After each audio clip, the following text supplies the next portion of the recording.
Well, this is just another informational video as we start our new unit, which is going to be Unit 9, and it's on chapters 27 through 29.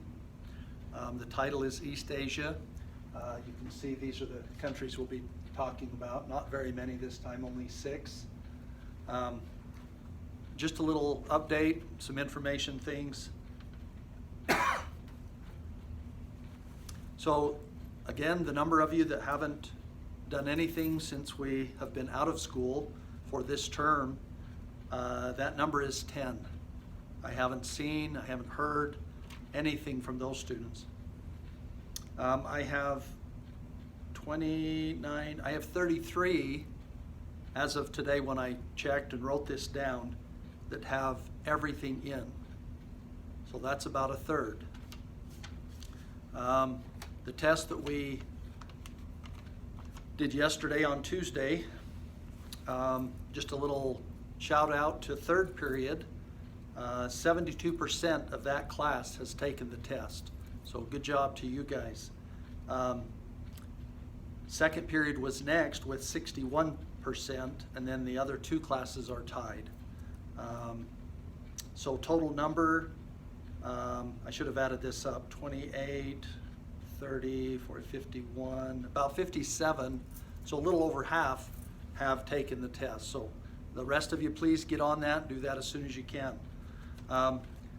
Again, the maps and the notes won't be due until the test. If there is an assignment, those will have due dates. We'll do it, and then it'll be due the next time.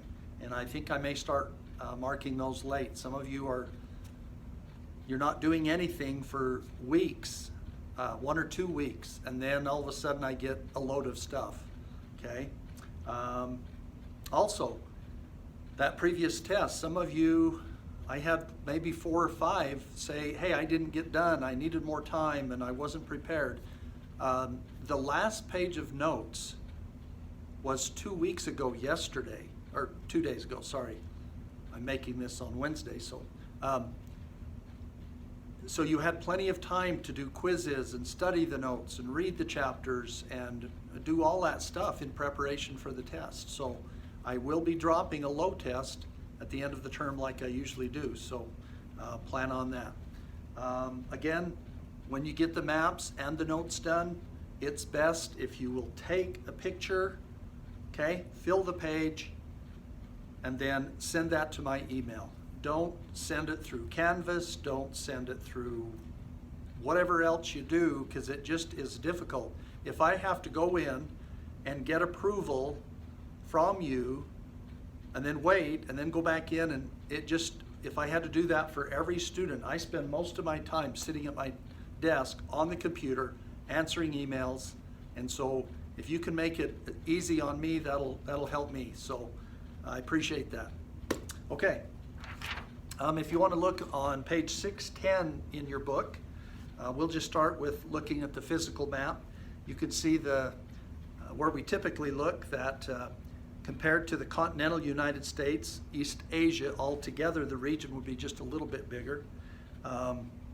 Again, we are bigger than China by just barely, not too much.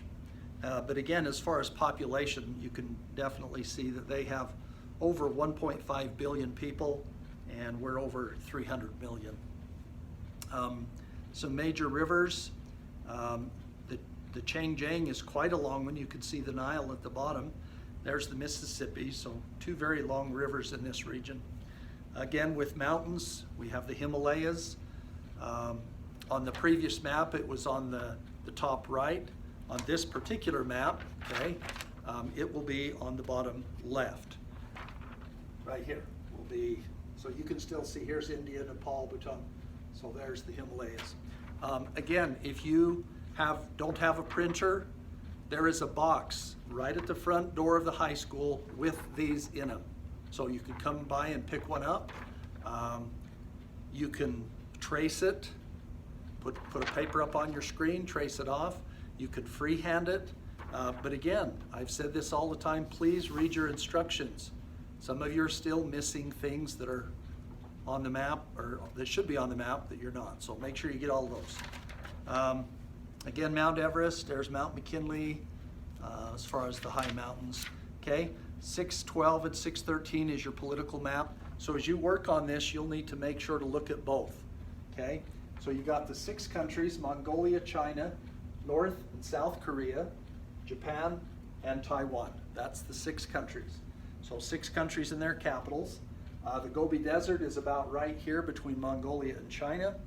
The Pacific Ocean, of course, over here, it's the bigger part of that. I mean, this is part of it, but Shanghai is a large city in China, so add that one. Then I'm going to ask you to draw in and label the Yangtze and the Yellow Rivers. So again, back on the physical map, on 611, you can see the course of those rivers. I guess they are on 613 as well.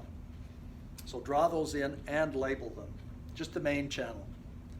The Plateau of Tibet is over here. This is an area in China known as Tibet, so the plateau is right there. Himalayas, again, right in this area. Over here, there are 5 different seas, okay, that you're going to be labeling. Just find those on the map. And then also a couple of cities that are important, Macau and Hong Kong. So add those. Again, if you can color it, fine. If not, if you don't have access to pencils, maybe at least, trace an outline inside the borders. Or, if you have just a pencil, you could even shade it. Put some lines on it in different directions or different designs with a pencil. Just very light. Make sure you label it first. That's the most important. And then, you could differentiate some of those countries in that way. So I usually think I'm going to write a list, but that's all I can think of for right now. So we got, what, about 5 weeks? I think there's 5 weeks left, so hang in there. It'll all get over hopefully soon, and things can get back to normal. So anyway, thank you.